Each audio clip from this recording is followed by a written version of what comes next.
ಮನುಷ್ಯನ ಸ್ಥಾನಮಾನ ಅಂತನ್ನೋದನ್ನು ಪಡ್ಕೊಳ್ಳಿಕ್ಕೆ ಸುಲಭದ ಅನೇಕ ದಾರಿಗಳನ್ನು ಹಾಕಿಕೊಟ್ಟಿದ್ದಾರೆ ಅಂತ ಹೀಗೆ ಹೇಳಿ, ಅಂತೂ ಮಾರ್ಕಂಡೇಯ ವಿಶಿಷ್ಟವಾಗಿ ಭಗವಂತನನ್ನು ಕಂಡು ಅನುಗ್ರಹೀತನಾಗಿ ದೀರ್ಘಕಾಲ ಬಾಳಪ್ಪ ಅಂತ ಅವನನ್ನು ಆಶೀರ್ವದಿಸಿದ. ಅವನು ಪ್ರಳಯವನ್ನು ಕಂಡ ಸಂಗತಿಯನ್ನು ಭಾಗವತದಲ್ಲಿ ಕೊನೆಯಲ್ಲಿ ಹೇಳ್ತಾರೆ. ಮಾರ್ಕಂಡೇಯ ಪುರಾಣದಲ್ಲಿ ವಿಶೇಷವಾಗಿ ಬಂದಿದೆ. ಮಾರ್ಕಂಡೇಯದ ಚಿಂತನೆಯಲ್ಲಿ ಅದು ನಿಮ್ಮ ಮುಂದೆ ನಿರೂಪಣೆ ಆಗಿದೆ ಅನ್ನುವ ಕಾರಣಕ್ಕೆ ಈ ಸಂಗತಿಯನ್ನು ನಾನು ಸಂಕೋಚ ಮಾಡಿ ಮುಂದೆ ಒಂದು ಪ್ರಸಂಗದಲ್ಲಿ ಹೇಳ್ತಾರೆ. ಇದೇ ಪರಂಪರೆಯಲ್ಲಿ ಒಬ್ಬ ಬಾಹು ಅಂತನ್ನುವಂತಹ ರಾಜ ಬರ್ತಾನೆ. ಆ ರಾಜನ ಚರಿತೆಯನ್ನು ಹೇಳಲಿಕ್ಕೆ ಗಂಗೆಯ ಮಹಾತ್ಮ್ಯವನ್ನು ಹೇಳುವಾಗ ಅವನು ಒಬ್ಬ ರಾಜ ಬಾಹು ಅನ್ನುವನು ಕೂಡ ಅವನ ಪರಂಪರೆಯಲ್ಲಿ ಆದ ತೊಂದರೆಯನ್ನು ಪರಿಹರಿಸಿಕೊಳ್ಳಿಕ್ಕೆ ಗಂಗೆಯೇ ಕಾರಣವಾಯಿತು ಅಂತ ಒಂದು ಪರಿಚಯವನ್ನು ಕೊಟ್ಟರು ಪೂರ್ವದಲ್ಲಿ. ಆಗ ನಾರದರು ಮತ್ತೆ ಆ ಪ್ರಶ್ನೆ ಕೇಳಿದಾಗ ಬಾಹುವಿನ ಚರಿತೆಯನ್ನು ಹೇಳ್ತಾರೆ. ಬಾಹು ಅಂತ ರಾಜ, ಅವನ ತಂದೆ ವೃಕ ಅಂತ ಭೂಮಿಯನ್ನು ಆಳ್ತಾ ಇರ್ತಾನೆ, ಎಲ್ಲ ವರ್ಗದವರನ್ನು ಚೆನ್ನಾಗಿ ನೋಡ್ಕೊಳ್ತಾ ಇರ್ತಾನೆ. ಸ್ಥಾಪಿತಾ ಸ್ವಸ್ವಧರ್ಮೇಶು, ತನ್ನ ಧರ್ಮದಲ್ಲಿ ಅವರವರ ಕರ್ತವ್ಯವನ್ನು ಚೆನ್ನಾಗಿ ನಡೆಸಲಿಕ್ಕೆ 7 ದ್ವೀಪಗಳಿಗೆ ವ್ಯಾಪಿಸಿದಂತಹ ಶಕ್ತಿಯುಳ್ಳವನಾಗಿ ನಡೀತಾ ಇರ್ತಾನೆ. ಗೋ ಭೂ ಸ್ವರ್ಣ ಶುಕಾದಿಭಿ, ಗೋವಿರಬಹುದು, ಭೂಮಿಯ ಆಡಳಿತದ ವ್ಯವಸ್ಥೆಯಲ್ಲಿರ್ಬೋದು, ಋತ್ವಿಜರ ಆಶೀರ್ವಾದ ಇರ್ಬೋದು, ಇದೆಲ್ಲವೂ ಕೂಡ ಅವನಿಗೆ ಬೇಕಾದಷ್ಟಿತ್ತು. ಆದರೆ ಬಹಳ ಅಶೀತಿ ವರ್ಷ ಅಂದರೆ ಸುಮಾರು ವರ್ಷಗಳ ಕಾಲ ಅವರು ಹೇಳುವಾಗ ಎಷ್ಟೋ ಸಾವಿರ ವರ್ಷ, 9,000 ವರ್ಷಗಳ ಕಾಲ ನಿರಂತರವಾಗಿ ಹೀಗೆ ಆಳ್ತಾ ಇದ್ದವನಿಗೆ ಮಧ್ಯದಲ್ಲಿ ಆ ಅಧಿಕಾರದ ಬಲದಿಂದ ಅಹಂಕಾರ ಪರಸ್ಯೇವಂ, ಎಂಥ ವ್ಯಕ್ತಿಯಾದರೂ ಬಿಸಿಯಾದಂತಹ ಕುರ್ಚಿಯಲ್ಲಿ ಕೂತಾಗ ಗೊತ್ತಿಲ್ಲದೆ ಶಾಖ ಕಾಯತ್ತೆ. ನಾವು ಈ ಶುಕನಾಸೋಪದೇಶ ಸಾರ ಅಂತ ಒಂದು ಮಾತು ಕೇಳ್ತೇವೆ. ಅದರಲ್ಲಿ ಒಂದು ಉಪದೇಶದ ಮಾತನ್ನು ಹೇಳುವಾಗ ಶುಕನಾಸುರು ಹೇಳುವ ಮಾತಿನಲ್ಲಿ 4 ಅಪರೂಪದ ಸಂಗತಿಗಳು ಮನುಷ್ಯನಲ್ಲಿ ಒಟ್ಟಾಯಿತು ಅಂದರೆ ಅವನನ್ನು ಉದ್ಧಾರ ಮಾಡಲಿಕ್ಕೆ ಸಾಧ್ಯ ಇಲ್ಲ ಅನ್ನೋ ಮಾತು ಇದೆ ಅಲ್ಲಿ. ಅದು ಎಲ್ಲಿಂದ ಅಂದರೆ ಮತ್ತೆ ಅದು ನಾರದ ಪುರಾಣದ್ದೇ. ಅಲ್ಲಿ ಬರುವ ಮಾತು ಇದೇ ಮಾತನ್ನು ಹಾಗೆ ಅಲ್ಲಿ ಅನುವಾದಿಸಿಕೊಂಡಿದ್ದಾರೆ ಅಥವಾ ಬಟ್ಟಿ ಇಳಿಸಿದ್ದಾರೆ. ಅನುವಾದ ಅಂತ ಹೇಳುವುದಲ್ಲ. ಯೌವನಂ ಧನ ಸಂಪತ್ತಿ ಪ್ರಭುತ್ವಂ ಅವಿವೇಕಿತ ಏಕೈಕಮಪ್ಯನರ್ಥಾಯ ಕಿಮು ಯತ್ರ ಚತುಷ್ಟಯಂ. ಒಂದು ವೇಳೆ ಒಬ್ಬ ವ್ಯಕ್ತಿಯಲ್ಲಿ ಒಳ್ಳೆಯ ಬಿಸಿ ನೆತ್ತರಿನ ಯುವಕನ ಸ್ಥಿತಿಯಲ್ಲಿ ಇದ್ದಾನೆ, ಯೌವನ ಇದೆ ಅಂತಂದಾಗ ಯಾರು ಏನೇ ಮಾಡಿದರೂ ನಾನು ಹೇಳಿದ್ದೆ ಸರಿ ಎನ್ನುವ ಹಠ ಬರುತ್ತೆ.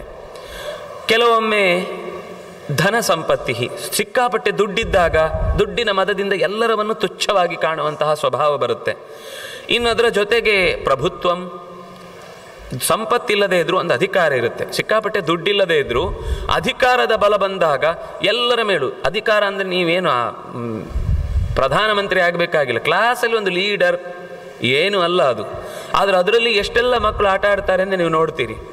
ಅಥವಾ ಅವನ ಊರಿನಲ್ಲೇ ಒಂದು ಗ್ರಾಮ ಪಂಚಾಯಿತಿಯಲ್ಲಿ ಅಧ್ಯಕ್ಷ ಆದ ತಕ್ಷಣ ಅವನು ಆಕಾಶಕ್ಕೆ ಹಾರಿಬಿಡ್ತಾನೆ. ನಾನು ಎಲ್ಲವನ್ನು ನನ್ನ ನಿಯಂತ್ರಣದ ಅವನು, ಯಾಕೆಂದರೆ ಅವನ ಪ್ರಪಂಚ ಗ್ರಾಮ ಮಾತ್ರ, ಅದರ ಆಚೆಗೆ ಒಂದು ನಾಯಿ ಅವನನ್ನು ಗೌರವಿಸುವುದಿಲ್ಲ. ಆದರೆ ಅವನಿಗೆ ಅದೇ ದೊಡ್ಡ ಪ್ರಪಂಚ, ಅಲ್ಲಿ ನಾನೇ ಒಬ್ಬ ನಾಯಕ ಅನ್ನುವ ಭಾವ ಇರುತ್ತೆ. ಇದೆಲ್ಲದರ ಜೊತೆಗೆ ಅವಿವೇಕತನ ಅಂತ ಅನ್ನೋದು ಸೇರಿಬಿಟ್ರೆ ಅವಿವೇಕ ಅನ್ನೋದು ಒಂದು ದೊಡ್ಡ ಆಪತ್ತಿಗೆ ಕಾರಣ. ಇದರಲ್ಲಿ ಒಂದು ಯೌವನ, ಸಂಪತ್ತು, ಪ್ರಭುತ್ವ, ಅವಿವೇಕಿತ ಏಕೈಕಮಪ್ಯನರ್ಥಾಯ, ಒಂದೊಂದು ಕೂಡ ಮಹಾ ಅನರ್ಥಕ್ಕೆ ಕಾರಣವಾದದ್ದು. ಕಿಮು ಯತ್ರ ಚತುಷ್ಟಯಂ, ಈ ಬಾಹುವಿನಲ್ಲಿ ಇದು 4 ಒಟ್ಟಿಗೆ ಸೇರಿಬಿಟ್ಟಿದೆ. ಅವನನ್ನು ತಡಿಲಿಕ್ಕೆ ಸಾಧ್ಯ ಆಗಲಿಲ್ಲ. ಆಗ ಅಸೂಯ ಅಂತನ್ನುವ ಸಂಗತಿ ಹೇಳಿದ್ರಲ್ಲ, ಅದರ ದೃಷ್ಟಾಂತದ ಕಥೆಯನ್ನು ಇಲ್ಲಿ ಹೇಳ್ತಾರೆ. ಈ ಬಾಹುವಿಗೆ ಇಷ್ಟೆಲ್ಲ ಅಧಿಕಾರ ಬಂದ ಮೇಲೆ ಏನಾಯಿತು ಅಂದರೆ ಎಲ್ಲರ ಮೇಲೂ ಅಸೂಯೆ ಪಟ್ಟ. ಅಸೂಯೋಪೇತ ಮನಸಾಂ ಡಂಭಾಚಾರವತಾಂ ತಥಾ ಪರುಷೋಕ್ತಿ ರತಾನಾಂಚ ಸುಖಂ ನೇಹ ಪರತ್ರಚ. ಅವನು ಎಷ್ಟು ವ್ಯವಸ್ಥೆ ಮಾಡಿದ ಅಂದರೆ ತತ್ರ ಅಸೂಯ ಮಹತೀ ಜಾತ. ಅವನು ಭಯಂಕರ ಇನ್ನೊಬ್ಬರ ಬಗ್ಗೆ ಹೊಟ್ಟೆ ಕಿಚ್ಚಿನಿಂದ ಬದುಕಲಿಕ್ಕೆ ಶುರು ಮಾಡಿದ. ಯಾರೂ ಕೂಡ ತನ್ನ ಎದುರು ನಿಲ್ಲಬಾರದು, ತನ್ನ ಮಾತನ್ನು ಗೌರವಿಸದೆ ಹೋದರು ಅಂತಾದರೆ ಅವರನ್ನು ನಾಶಪಡಿಸಬೇಕು ಅಂತನ್ನುವ ಈ ಹಠಕ್ಕೆ ಬಿದ್ದ. ಅಸೂಯಾವಿತ ಚಿಷ್ಟಾನಾಂ ಸದಾ ನಿಷ್ಠುರ ಭಾಷಿಣಾಂ. ಒಂದು ಮಾತು ಹೇಳ್ತಾರೆ, ಯಾರು ತನ್ನ ಸಂಪತ್ತನ್ನು ಕಳ್ಕೊಳ್ಬೇಕು ಅಂತ ಬಯಕೆ ಇದೆಯೋ, ಸಂಪತ್ತು ಮಾತ್ರ ಅಲ್ಲ, ತುಂಬ ದೊಡ್ಡದು ಹೇಳ್ತಾರಲ್ಲಿ, ನಾನೊಂದು 2-3 ಮಾತ್ರ ಹೇಳ್ತಾ ಇದ್ದೇನೆ. ಯಾರಿಗೆ ಧನವನ್ನು, ಧಾನ್ಯವನ್ನು, ಪಶುಗಳನ್ನು, ಸಂಪತ್ತನ್ನು, ಮಿತ್ರರನ್ನು, ಮಕ್ಕಳನ್ನು, ಮನೆಯನ್ನು, ಹೆಂಡತಿಯನ್ನು, ತನ್ನ ಎಲ್ಲ ಸಂಪತ್ತನ್ನು ಕಳೆದುಕೊಳ್ಬೇಕು ಅಂತ ಮನಸ್ಸಿದೆಯೋ, ಮಿತ್ರ ಅಪತ್ಯ ಗೃಹ ಕ್ಷೇತ್ರ ಧನಧಾನ್ಯ ಪಶುಷ್ವಪಿ ಹಾನಿಮಿಚ್ಛನ್ ನರಃ ಕುರ್ಯಾತ್ ಅಸೂಯಾಂ ಸತತಂ ದ್ವಿಜ. ಅಸೂಯೆ ಪಡುವವನು ಏನು ಕಳ್ಕೊಳ್ತಾನೆ ಅಂತ ಹೇಳಲಿಲ್ಲ. ಯಾರಿಗೆ ಇದನ್ನೆಲ್ಲ ಕಳ್ಕೊಳ್ಬೇಕು ಅಂತಿದೆಯೋ ಅವನು ಅಸೂಯೆ ಪಟ್ಟರೆ ಸಾಕು, ಮತ್ತೇನು ಬೇರೆ ಅವನು ಅನರ್ಥಕಾರಿಯಾದ ಮಹಾ ಕೆಲಸವನ್ನು ಮಾಡಬೇಕಾಗಿಲ್ಲ. ಹೀಗೆ ಅನರ್ಥವನ್ನು ಸಸಂಪತ್ ಸ್ವಸಂಪದ್ವಿನಾಶಾಯ ಕುಠಾರೋ ನಾತ್ರ ಸಂಶಯ. ತನ್ನ ಸಂಪತ್ತಿನ ವಿನಾಶಕ್ಕೆ ತಾನೇ ಕೊಡಲಿ ಏಟು ಹಾಕಿಕೊಳ್ಳುವುದು ಅಂದರೆ ಇನ್ನೊಬ್ಬರನ್ನು ಅಸೂಯೆ ಪಡುವುದು. ಯಾವಾಗ ಅಸೂಯೆ ಪಡ್ತಾನೋ ಆಗ ದೇವತೆಗಳು ಅವನಿಂದ ದೂರ ಆಗ್ತಾರೆ. ಅದರಿಂದ ಏನಾಯಿತು ಅಂದರೆ ಹೈಹಯ, ತಾಲಜಂಘ ಮೊದಲಾದ ಎಲ್ಲ ಬಲಿಷ್ಠರು ಅವನಿಗೆ ಶತ್ರುಗಳಾಗಿ ಅವನ ವಿರುದ್ಧ ಯುದ್ಧಕ್ಕೆ ನಿಂತರು. ಯಸ್ಯಾನುಕೂಲೋ ಲಕ್ಷ್ಮೀಶಃ, ಯಾರಿಗೆ ಲಕ್ಷ್ಮೀಶ ಅನುಕೂಲನಾಗಿರ್ತಾನೋ ಅವನಿಗೆ ಸೌಭಾಗ್ಯ ಹೆಚ್ಚುತ್ತೆ. ಯಾರಿಗೆ ಸಯೇವ ವಿಮುಖೋ ಯಸ್ಯ ಸೌಭಾಗ್ಯಂ ತಸ್ಯ ಹೀಯತೆ. ಅಸೂಯೆ ಪಟ್ಟಾಗ ಭಗವಂತ ದೂರ ಆಗ್ತಾನೆ, ಭಗವಂತ ದೂರ ಆದಾಗ ಸೌಭಾಗ್ಯ ನಾಶ ಆಗುತ್ತೆ, ಸೌಭಾಗ್ಯ ನಾಶ ಆದಾಗ ಎಲ್ಲ ಸೊತ್ತುಗಳನ್ನು ಕಳ್ಕೊಂಡು ಬಿಡ್ತಾನೆ.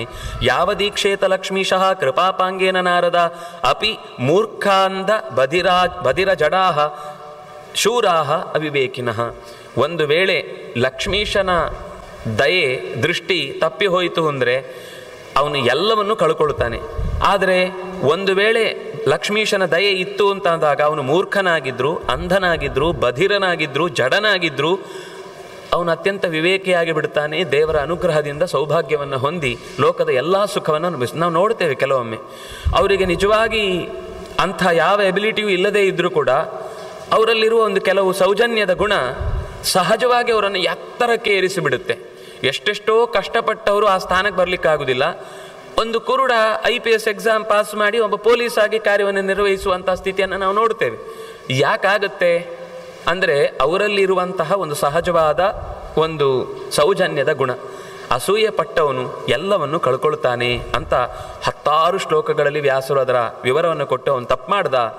ಮತ್ತೆ ಮತ್ತೆ ದ್ವೇಷಂ ಕುರುತೆ, ಎಲ್ಲರೂ ಸೇರಿ ಅವನನ್ನು ಸೋಲಿಸಿಬಿಟ್ರು. ಬಾಹುವನ್ನು ಸೋಲಿಸಿದ ಮೇಲೆ ತುಂಬ ನಾಚಿಕೆ ಆಯಿತು. ಎಲ್ಲಿವರೆಗೆ ಅಂದರೆ ಯಾರು ಅವನ ಕೈ ಕೆಳಗೆ ನಿರಂತರವಾಗಿ ಆಡಳಿತಕ್ಕೆ ಒಳಪಟ್ಟು ಅವನನ್ನು ಜಯ ಜಯ ಅಂತ ಹೇಳ್ತಾ ಇದ್ರೋ ಅವರೇ ಯಾರೋ ಪಕ್ಕದ ಮನೆಯವರು ನಮ್ಮ ಮನೆಯನ್ನು ಆಕ್ರಮಿಸಿಕೊಂಡಾಗ ಎಂಥ ಸಂಕಟಪಟ್ಟು ಒಂದು ವೇಳೆ ಅವನಿಗೆ ಹೊಟ್ಟೆ ತಲ್ಲಣಿಸಿ ಇಲ್ಲಿ ಮನೆಯಿಂದ ಹೊರಗೆ ಓಡಿ ಹೋದಾಗ ಅಬ್ಬಾ ಒಟ್ಟಂತೂ ಮನೆಯಿಂದ ಹೊರಗೆ ಹೋದ್ನಲ್ವಾ ಅಂತ ಒಬ್ಬ ಮನೆಯವನು ಹೇಗೆ ಸಂತೋಷ ಪಡ್ತಾನೋ ಹಾಗೆ ಇವನು ಕಾಡು ಸೇರಿಕೊಂಡ, ಉಳ್ಕೊಳ್ಳಿಲ್ಲ ಅಲ್ಲಿ, ಯಾಕೆಂದರೆ ಉಳಿಲಿಕ್ಕೆ ಬಿಡಲಿಲ್ಲ ಅವನನ್ನು. ಕಾಡು ಸೇರಿಕೊಂಡಾಗ ಜನರೇ ಬಹಳ ಸಂತೋಷದಿಂದ ಅಂತೂ ನಮಗೊಬ್ಬ ದುಷ್ಟನಿಂದ ಪಾರಾದೆವು. ಅವರೂ ವಸ್ತುತಃ ಏನು ಚೆನ್ನಾಗಿ ರಾಜ್ಯಭಾರ ಮಾಡುವವರಲ್ಲ, ಆದರೆ ಇವನನ್ನು ತಡಿಲಿಕ್ಕಾಗ್ತಿರ್ಲಿಲ್ಲ. ಹಾಗಾಗಿ ಸ್ವತಃ ಜನರೇ ಅಂದರೆ ಯಾವಾಗ ಜನ ನಿರಂತರವಾಗಿ ಅಸಹಾಯಕತೆಯಿಂದ ಒಬ್ಬ ವ್ಯಕ್ತಿಯನ್ನು ಎಲ್ಲಿಯಾದರೂ ಅವನು ಮಾಡಿದ ತಪ್ಪನ್ನು ಮನಸ್ಸಿನಲ್ಲಿಟ್ಟುಕೊಂಡು ಹೊರಟೋಗ್ಲಿ ಅಂತ ಭಾವಿಸಿದರೆ ಅದು ಫಲಿಸಿಯೇ ಫಲಿಸುತ್ತೆ. ಆದರೆ ಪ್ರಾಮಾಣಿಕವಾದ ಪ್ರಾರ್ಥನೆ ಆಗಬೇಕು. ಧರ್ಮ ನಡೆಸ್ಲಿಕ್ಕೆ ತೊಂದರೆ ಆಗ್ತಾ ಇದೆ ಅಂತ ಅವರು ಮಾಡಿದ ಪ್ರಾರ್ಥನೆ ಆಗಿದ್ದರೆ ಅಂತಹ ಒಬ್ಬ ದುಷ್ಟ ರಾಜ ಅಲ್ಲಿಂದ ತನ್ನಿಂದ ತಾನೇ ಹೊರಟು ಹೋಗ್ತಾನೆ.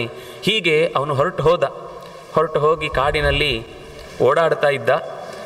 ಬಹಳ ದಿವಸ ಆದಮೇಲೆ ಅವನಿಗೆ ದೇಹದ ಬಲ ಕಮ್ಮಿಯಾಗಿ ರೋಗದಿಂದ ಪ್ರಾಣವನ್ನು ಬಿಡ್ತಾನೆ. ಪ್ರಾಣವನ್ನು ಎಲ್ಲಿ ಬಿಡ್ತಾನೆ ಅಂದರೆ ಒಂದು ಹತ್ತಿರದಲ್ಲಿ ಒಂದು ಔರವರ ಆಶ್ರಮ ಇರುತ್ತೆ, ಅದರ ಪಕ್ಕದಲ್ಲಿ. ಅವನಿಗೆ ಕೊನೆ ಕಾಲದಲ್ಲಿ ತುಂಬ ಪಶ್ಚಾತ್ತಾಪ ಆಗುತ್ತೆ, ತಾನು ಮಾಡಿದ್ದು ತಪ್ಪಾಯಿತು, ಎಷ್ಟು ಅನ್ಯಾಯ ಮಾಡಿಬಿಟ್ಟೆ. ತನ್ನ ಹೆಂಡತಿ ಮಕ್ಕಳು ಎಲ್ಲರೂ ಅಲ್ಲೇ ಇದ್ದರು, 2 ಹೆಂಡಂದಿರು.